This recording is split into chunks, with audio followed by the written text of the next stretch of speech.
Oi, Rosana, que bom ver você aqui. Menina, eu tava para entrar em contato com você e te perguntar qual é a personagem do próximo capítulo do livro que você tem compartilhado com a gente. Aliás, eu tô sentindo falta. Por que você não postou novamente? Eu tô ansiosa para saber quais são as cenas dos próximos capítulos. O que houve? Ai, você tem toda razão em me cobrar. Faz tempo mesmo que eu não retorno com os vídeos. Mas eu vou te confessar algo. Eu fiquei um pouco resistente depois que eu fiz a leitura deste capítulo, né? E acabei tendo que dar prioridades a outras coisas também nesse período, porém utilizei como justificativa para essa resistência que eu estava tendo. E não é por mal não, é que durante a leitura outras mensagens, outras palavras, outros assuntos que não eram diretamente relacionados com esta personagem acabaram vindo até mim, chegando até mim e me levaram a outras reflexões que fazia muito sentido com alguns pontos específicos que existe na conversa do texto que eu vou compartilhar nesse próximo capítulo, nesse próximo vídeo, né? Então aquilo tudo eu fui absorvendo e foi muita informação, eu precisava processar para ver realmente o que eu iria compartilhar. Mas fica tranquila, porque esse vídeo já está pronto e eu vou compartilhar com você já. Olá! Vamos dar sequência então ao nosso próximo capítulo do livro As Mulheres na Vida de Jesus, de Soren Becker. A personagem de hoje, ela está relacionada a esta música. Junto ao poço estava eu, quando um homem judeu viu a sede que havia em mim. Se me ouvir, conheceu e me ofereceu uma água que jorra sem fim. Quem conhece a música já sabe que estamos falando da mulher samaritana, que Jesus vai até ela, num poço, e começa ali então uma conversa. Nessa história, que já estaremos lendo com as referências bíblicas que a escritora nos traz, tem 3 pontos que eu já quero destacar. A primeira diz respeito a esse primeiro contato, essa primeira conversa, que é a água que Jesus pede para ela, para que ele possa beber. Só que, falando sobre água, chega num ponto em que ele comenta que se ela soubesse da água que ele poderia oferecer para ela, era ela quem pediria água para ele, água da qual ela jamais teria sede. O outro ponto, na sequência, que ele entra na conversa com ela, é sobre relacionamentos, e não é qualquer relacionamento, é sobre homem e mulher, porque ele diz a ela que ela já havia se casado, havia tido 5 maridos, mas aquele com quem ela estava naquele momento não era seu marido. Então Jesus toca no assunto de marido e mulher, relacionamento, intimidade. E por fim, Jesus acaba comentando sobre o local apropriado para a adoração. Na verdade, a samaritana toca nesse assunto, dizendo que os samaritanos, o povo dela, dizia que um determinado local lá em Samaria era o lugar apropriado para se adorar ao Senhor. Uma vez que os seus antepassados haviam passado por ali, Abraão, Isaac, Jacó, acho que Jacó mais especificamente, e era lá o lugar onde eles deveriam adorar ao Senhor. Já os judeus diziam que eles deveriam adorar em Jerusalém. Diante disso, Jesus toca nesse assunto e fala sobre o lugar apropriado para adoração a Deus. O capítulo que leremos sobre essa história se encontra em João, capítulo 4, dos versículos 1 ao 42. O título é esse: Jesus conversa com uma samaritana. Os fariseus ouviram falar que Jesus estava fazendo e batizando mais discípulos do que João, que é aquele que veio preparar o caminho para Jesus. Embora não fosse Jesus quem batizasse, mas os seus discípulos. Quando o Senhor ficou sabendo disso, saiu da Judéia e voltou uma vez mais à Galiléia. Era-lhe necessário passar por Samaria. Assim, chegou a uma cidade de Samaria chamada Zicar, perto das terras que Jacó dera a seu filho José. Havia ali um poço de Jacó. Jesus, cansado da viagem, sentou-se à beira do poço. Isto se deu por volta do meio-dia. Aí vem a mulher samaritana. Nisso veio uma mulher samaritana tirar água.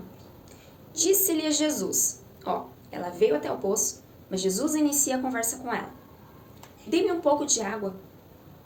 Os seus discípulos tinham ido à cidade comprar comida. A mulher samaritana lhe perguntou, como o Senhor, sendo judeu, pede a mim, uma samaritana, água para beber? Pois os judeus não se dão bem com os samaritanos. Jesus lhe respondeu, se você conhecesse o dom de Deus e quem está te pedindo água, você lhe teria pedido e dele receberia água viva. Eu já fiz alguns comentários a respeito de como Jesus traz a mensagem do reino de Deus para nós. Ele traz coisas relacionadas ao nosso cotidiano, que nós temos familiaridade e conhecemos, para ilustrar ou fazer analogia com a mensagem de Deus, para que nós possamos entender, para que fique mais acessível a nossa compreensão a respeito do que Deus quer nos transmitir, qual mensagem Ele quer nos passar. Então aqui ele pede água, que a gente conhece, que sacia a nossa sede, refrigera, né?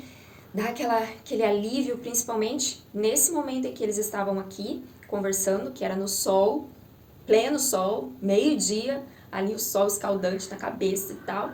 E, a água traria esse frescor, esse alívio. E Jesus faz essa comparação da experiência que nós temos ao tomar a água ou da nossa necessidade enquanto seres humanos da água, porque ela é vital para todo o nosso corpo. Sem ela a gente não vive, né? E aí ele traz isso para ela, essa observação. Se você conhecesse o dom de Deus e quem está te pedindo água, você lhe teria pedido e ele te daria água viva. Aí olha a resposta dela. Disse a mulher, o Senhor não tem com que tirar água e o poço é fundo. Onde pode conseguir essa água viva? Acaso o Senhor é maior do que o nosso pai Jacó, que nos deu o poço, do qual ele mesmo bebeu, bem como seus filhos e a seu gado? Então, assim, os samaritanos também vinham da descendência ali, de Abraão, Isaac, Jacó, desse povo, fazia parte ali, conhecia o povo de Deus, Tanto que ela considera Jacó como pai, E Jesus respondeu, quem beber desta água terá sede outra vez. Mas quem beber da água que eu lhe der, nunca mais terá sede. Ao contrário, a água que eu lhe der se tornará nele uma fonte de água a jorrar para a vida eterna. Ouvindo isso, a mulher lhe disse, Senhor, dê-me dessa água para que eu não tenha mais sede, nem precise voltar aqui para tirar água. Ele lhe disse, vá e chame o seu marido e volte. Então aqui, o primeiro ponto, que é da água, a gente vê trazendo para outros textos da Bíblia, a água, ela representa o lavar, o regenerar, o purificar, água viva, a palavra traz referências que descem águas direto do trono de Deus, e essa água, por onde ela passa, ela faz tudo novo, ela faz brotar algo novo, tudo isso relacionado ao reino de Deus, E Jesus toca nesse assunto com ela. Então ele começa ali a liberar a água que vem direto dele, que é quem nos purifica de todo o pecado, de toda maldade que há em nós. Ele vai lavando, Ele vai lavando. E conforme ele vai falando com ela, ele vai também revelando coisas a respeito dela. Que daí é onde ele entra com esse assunto. Vai e chame o seu marido. Você não quer mais ter que sair da sua cidade, do lugar onde você mora, para vir nesse horário. E ela ia nesse horário por quê?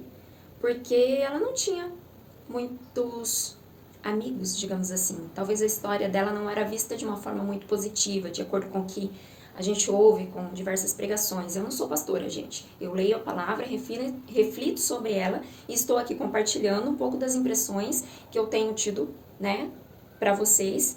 E com base também no que eu tenho lido da Bíblia, com base no que eu tenho tido de experiência com o Senhor, que eu percebo e sinto que Ele fala comigo, e com base também em tudo que eu tenho ouvido ao longo da minha vida em relação à palavra, e homens e mulheres de Deus que compartilham sobre ela, que tem muito mais experiência, que tem muito mais conhecimento, são teólogos e falam a respeito, então eu procuro compartilhar um pouco disso com vocês, tá? Mas aí, Jesus então toca nesse assunto com ela, e depois ele já encaminha aqui pro marido. E, tá, mas voltando, né? Ela vai no período do meio-dia porque ela não tinha bons relacionamentos. Não era um horário adequado para ela, uma mulher sozinha, ir buscar água.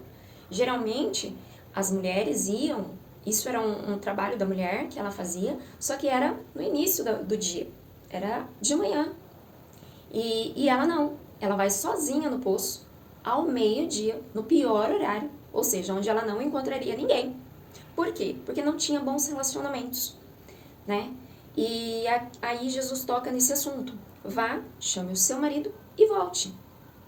Então, ela aqui comenta que ela queria da água que Jesus tinha para dar para ela, para que ela não tivesse que voltar naquele lugar, porque não era algo agradável, era sofrido, né? Era penoso para ela.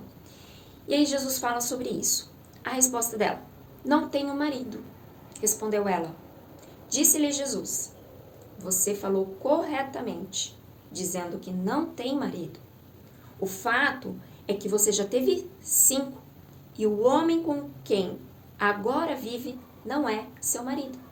Então, assim, até aqui não falou se ela foi casada 5 vezes e abandonada, sei lá, porque talvez não pudesse ter filhos. Não fala se ela ficou viúva desses 5 casamentos, mas diz que ela teve 5 maridos. E estava num 6º relacionamento, do qual já não era mais o seu marido, mas ela tinha uma relação com esse homem, tá? E aí Jesus toca nesse assunto. E o homem que você agora vive não é seu marido. O que você acabou de dizer é verdade. Jesus nunca tinha falado com ela, mas ele sabia quem ela era e já estava revelando coisas íntimas, pessoais dela. E talvez tratando assuntos que para ela feria muito. Mas Jesus tem a maneira correta de falar conosco e de tocar nas nossas feridas, nas nossas enfermidades, nas nossas dores, não para nos expor, mas para nos trazer cura, refrigério, né, como a água que sacia a nossa sede, e permitir que nós possamos ter uma vida leve, sem esse peso, sem essa carga, né, de dores, de feridas, de traumas do passado, e possamos prosseguir de uma maneira tranquila. E aí, segue, né? Com isso, que Jesus toca nesse ponto, a resposta dela é: disse a mulher, Senhor, já com outra forma, né? Com uma reverência para ele. Senhor, vejo que é profeta. Nossos antepassados adoraram neste monte, mas vocês, judeus, dizem que Jerusalém é o lugar onde se deve adorar. Jesus declarou: creia em mim, mulher. Está próxima a hora em que vocês adorarão o Pai neste monte, nem em Jerusalém. Vocês, samaritanos, adoram o que não conhecem. Nós adoramos o que conhecemos, pois a salvação vem dos judeus. Então, aqui, Jesus ele toca em alguns pontos importantes, que é o que eu comentei. Fazendo a leitura deste livro, eu fui lembrando de outras passagens. Então, quando ele toca no assunto de marido e mulher, de relacionamento, né, de casamento, na Bíblia, Jesus faz analogia, né, explicando como ele é para nós, volta a dizer, com algo que a gente conhece muito bem, que é sobre o casamento. Ele se revela como o noivo que se preparou, que preparou o ambiente para receber a sua noiva, que deu a sua vida pela sua noiva, que que santifica a sua noiva, né, que vem buscar a sua noiva, ele é o noivo. E quem é a noiva no caso? Somos nós que cremos em Jesus Cristo, né? É a sua igreja. A igreja de Deus, a igreja de Cristo, a igreja cristã, ela é comparada com a noiva. E como funciona, ou como se prepara, ou como seria uma noiva? Então começa a parar para pensar. Ela ama o noivo, ela deseja ver o noivo, ela deseja se encontrar com o noivo, ela se prepara para o grande dia do casamento, do encontro ali, onde ela vai se tornar uma com o noivo, onde eles vão começar uma vida juntos. E aí tem toda uma preparação, ela começa a se cuidar, quando chega o dia tem vestes, né, específicas para o dia do casamento, ela se prepara de todas as formas, né? Os pensamentos dela estão voltados para o noivo, o coração dela está voltado para o noivo, ela prepara com todo carinho o vestido para o dia do casamento, ou seja, suas vestes, que também tem uma simbologia, uma analogia aqui a respeito da pureza, da santidade com Deus, né? Que fala da Bíblia também, de vestes novas e tal. Ela procura se cuidar, se guardar para o seu noivo, né? Para o momento da intimidade que eles terão, para começar ali uma nova família. Então, a Bíblia traz o noivo, como o Cristo, aliás, como noivo, e a igreja simbolizando a noiva, né? E fala muito sobre o casamento, fazendo também essa analogia entre Cristo e a sua igreja. E na sequência aqui, ele já entra no assunto com a samaritana, de que os samaritanos dizem que, agora não lembro se é ela que fala ou se... ali no versículo 20, ela fala assim: nossos antepassados adoraram neste monte, mas vocês judeus dizem que Jerusalém é o lugar onde se deve adorar. E aí Jesus fala, né, que a hora está próxima em que vocês não adorarão o Pai nem neste monte, nem em Jerusalém.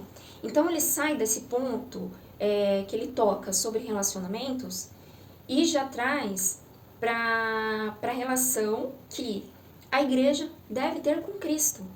E como, sendo um com ele, nós o adoraríamos em qualquer lugar. Então os samaritanos se prendiam com um determinado local, e até a vinda de Cristo, morte, ressurreição, era assim que funcionava. Eles tinham os locais certos para adorarem, mas com a vinda de Jesus e tendo ele passado por tudo isso, levado sobre si os nossos pecados, rasgado o véu de cima a baixo, que é o que nos separava. Esse véu representa a separação entre nós e Deus. Deus está aqui, tinha um véu que nos separava de Deus e nós estávamos aqui. Jesus é aquele que é a ponte, o caminho entre mim e Deus e vice-versa. Então ele é o intermediador entre Deus e os homens. Ele pagou o preço dos nossos pecados. Ele é o sacrifício puro, santo e agradável a Deus. Coisa que nem eu e nem você éramos capazes de fazer. Jesus fez no nosso lugar. Levou sobre ele o preço que nós éramos merecedores, que era da morte eterna. Ou seja, a eterna separação do homem com o seu Criador, que é Deus, por conta dessa natureza pecaminosa que nós acabamos herdando e que nos separava de Deus. Então Jesus vem, ele rasga esse véu que nos separa do Senhor e através dele nós temos livre acesso a Deus. Nós conseguimos retomar essa intimidade, esse relacionamento que Deus tanto espera que a sua igreja, que o seu povo, aqueles que o conhecem, que o reconhecem como Senhor, como Deus, como único Deus e buscam Ele, tenham um relacionamento com Ele. E isso acontece por meio do Espírito Santo, que é derramado, que é liberado sobre todos aqueles que creem em Jesus. Para quê? Para que se tornassem habitação de Deus. O templo do Espírito Santo, que antes era feito por mãos humanas, aliás, o templo de Deus que era antes feito por mãos humanas em um lugar específico em que iriam buscar a presença de Deus, passa a se tornar eu e você, a partir do momento que a gente recebe Jesus como Senhor e Salvador da nossa vida.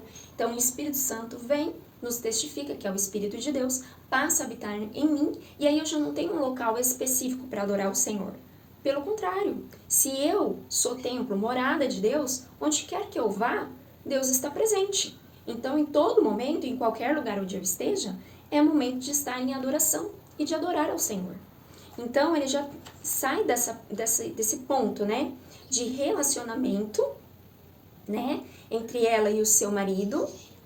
E aí é onde eu trago essas informações que a gente adquire em outras passagens bíblicas, né, com outras mensagens que a gente ouve, que Jesus, ele se revela como noivo, a sua igreja a sua noiva, e falando, né, tratando dessa intimidade, dessa relação entre nós com o Senhor, e nessa intimidade ele já toca nesse assunto, que daí agora não tem um lugar específico para vocês adorarem, né? É qualquer lugar, porque o Espírito Santo está para vir sobre vocês, revelar as coisas a respeito do reino de Deus, e para que vocês, onde estiverem, não tenham limitação para adorar o Senhor, pelo contrário, tenham liberdade de adorar a Deus em todo e em qualquer lugar. E aí ela fala que os samaritanos não conheciam, né? Por quê? Porque Jesus, a linhagem dele, né? Aliás, o lugar onde ele nasceu, Jesus Nazareno, rei dos judeus, ele vem da Judéia. Então, ele estava falando a respeito do que ele conhecia, falando que os judeus conhecem, né, falam do que conhecem, porque a salvação veio dos judeus. Porque Jesus era judeu e ele nasceu entre os judeus. Então ele tinha total propriedade para falar qualquer coisa que ele estivesse falando, porque ele era o próprio Filho de Deus. Então a salvação vem dos judeus, mas ela não está limitada somente para esse povo. Pelo contrário, Jesus vai até o poço, se encontra com essa mulher e começa a se revelar para ela. E aí na sequência nós temos o seguinte, vou voltar ali no versículo 23. No entanto, está chegando a hora, e de fato já chegou, a hora é agora, em que os verdadeiros adoradores adorarão o Pai em espírito e em verdade, por causa do Espírito Santo de Deus que passa a habitar em nós, certo? E são estes os adoradores que o Pai procura, que o adorem em espírito e em verdade, tá? Deus é espírito, e é necessário que os seus adoradores o adorem em espírito e em verdade. Disse a mulher, eu sei que Messias, chamado Cristo, está para vir. Então assim, ela cria no Messias, ela cria em Deus, ela só não era judia, ela era samaritana, né? Mas ela cria no Senhor. Quando ele vier, explicará tudo para nós. Então ela tinha essa fé no Senhor. Ela também aguardava pela vinda do Messias, que era o Filho de Deus. E aí, qual é a resposta de Jesus para ela? Né? Depois que ela diz, quando ele vier, explicará tudo para nós. Eu acredito que ela deve ter falado igual eu falei agora, assim, com esperança, sabe? Quando ele vier, eu sei que o Messias está para vir. Olha a fé dela, gente. Eu sei que o Messias está para vir. Está para vir. Ela, de alguma forma, ela percebia que o enviado de Deus estava próximo, estava chegando. E quando ele vier, explicará tudo para nós. Aí Jesus responde, eu sou o Messias. Eu, que estou falando com você. Naquele momento, os seus discípulos voltaram e ficaram surpresos ao encontrá-lo conversando com uma mulher. Mas ninguém lhe perguntou nada. Quem ousaria, né? Pedro, talvez. Que queres? Mas ninguém perguntou o que queres saber ou por que estás conversando com ela.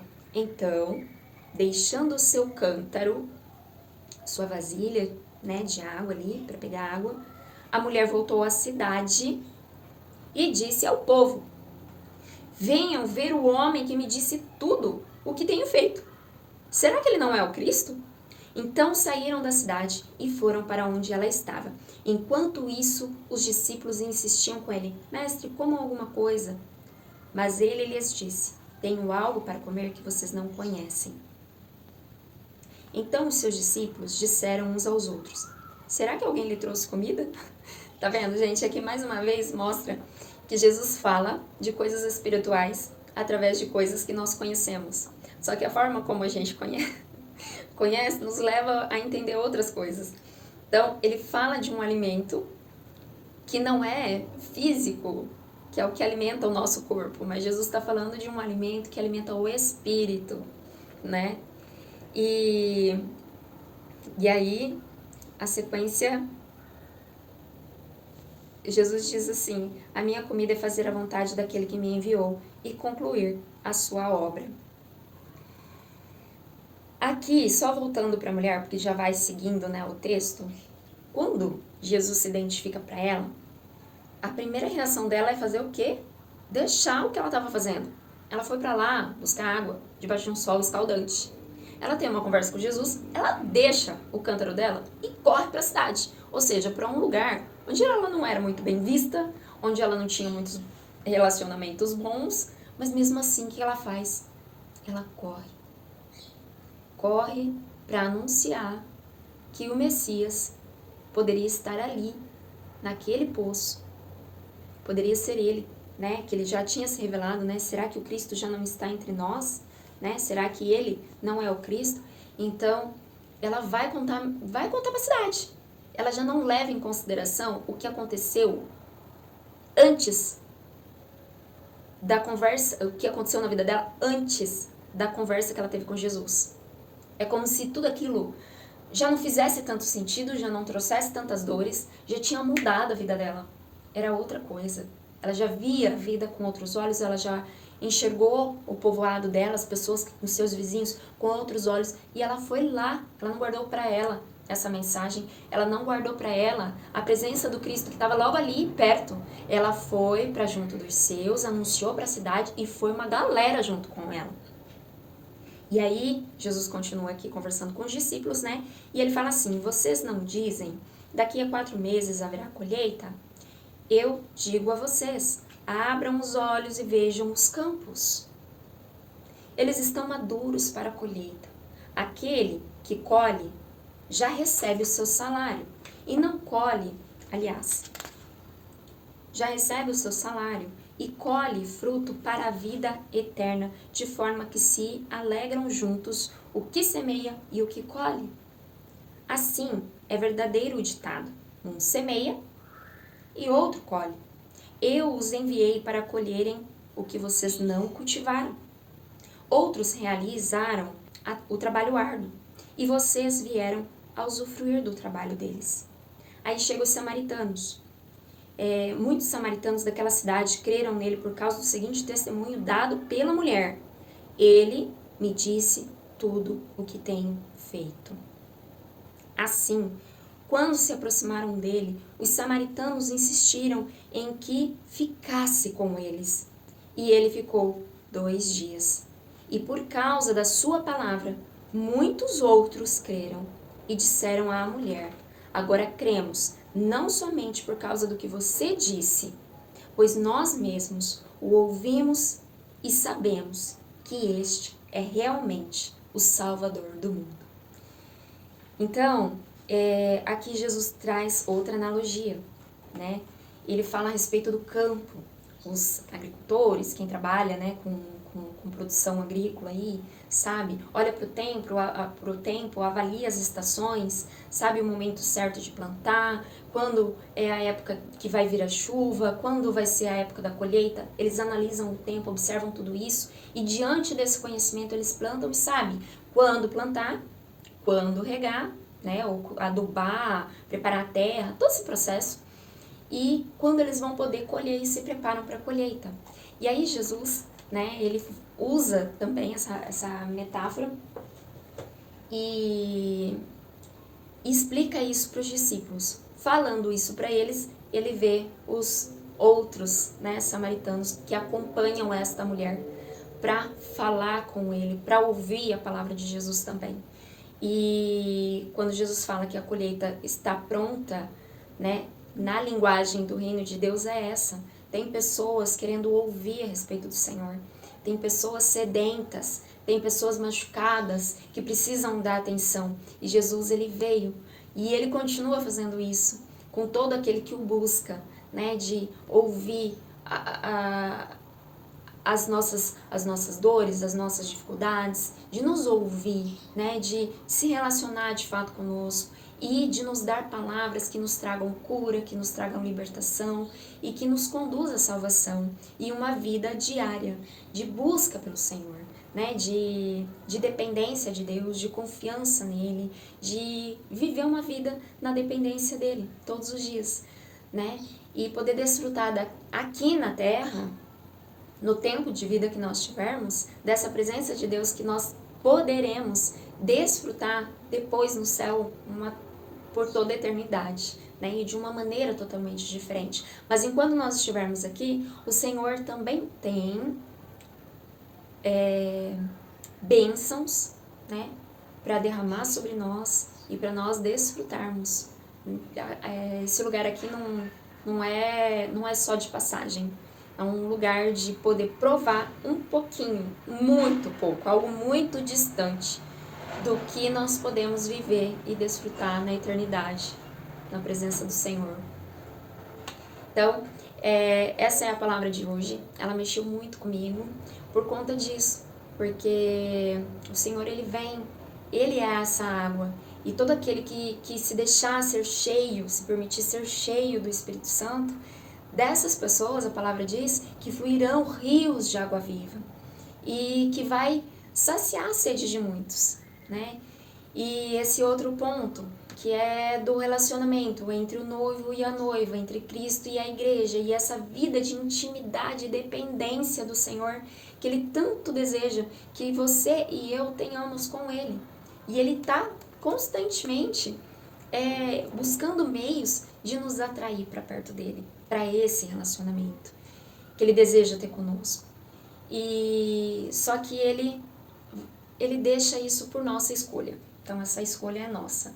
Ele se revela, né? Ele se mostra, Ele é gentil, se apresenta, faz o convite, mas a resposta, se vai continuar caminhando com Ele ou não, se vai decidir segui-lo ou não, é minha e é sua, é individual, e Ele não força. E por fim, que nós temos o privilégio, né, de sermos o templo de Deus, a habitação do Espírito Santo.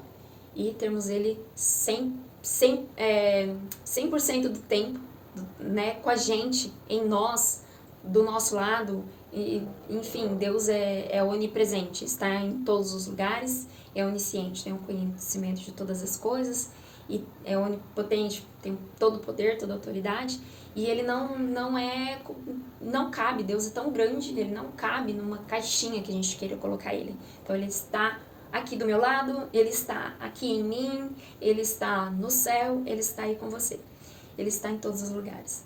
E o meu desejo é que você tenha a oportunidade de conhecer o Senhor, de desfrutar mais da presença e da companhia dEle e poder desfrutar também de experiências íntimas e pessoais com o Senhor, de forma que Ele possa se mostrar para você como o Pai que Ele é, não só como Deus, que tem todo o poder e toda a autoridade, mas também como um Pai que está presente, que é provedor, que cuida, que corrige, que ensina, que orienta, né, que ampara, que acolhe, como um amigo que também te ouve, escuta os seus desabafos. Você pode chorar, você pode se espernear, Ele vai estar ali do seu lado, olhando, ouvindo, né, e também entendendo tudo que está se passando aí dentro de você, e vai saber quais são as melhores maneiras de lidar com você.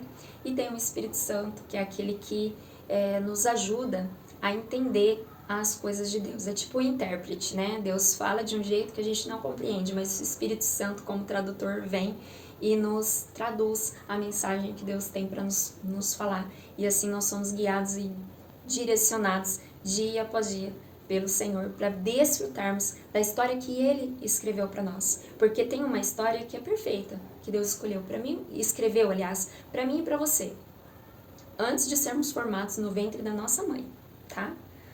Antes que viéssemos a existir, Deus escreveu uma história para mim e para você. Só que Ele nos dá também a liberdade. Como eu disse, Ele não é autoritário, Ele não quer enfiar nada goela abaixo da gente, né? Ele é cavalheiro, Ele é gentil, Ele se apresenta, mas deixa a decisão por nossa conta. E aí a gente pode tomar as nossas escolhas com o nosso livre-arbítrio e decidir por Ele ou rejeitá-lo, né? mas ele tem uma história que é linda, que é perfeita, onde todas as coisas cooperam para o bem daqueles que amam a Deus. E o meu desejo é que você possa desfrutar do melhor que o Senhor escreveu para sua vida. Essa é a mensagem de hoje. Que o Senhor te abençoe, te proteja, te guarde e que você tenha o coração aberto para poder receber mais do Senhor, para poder conhecê-lo, para poder buscá-lo e poder desfrutar disso e muito mais, que eu não faço nem ideia do que a gente pode desfrutar na presença do Senhor. Até o próximo vídeo.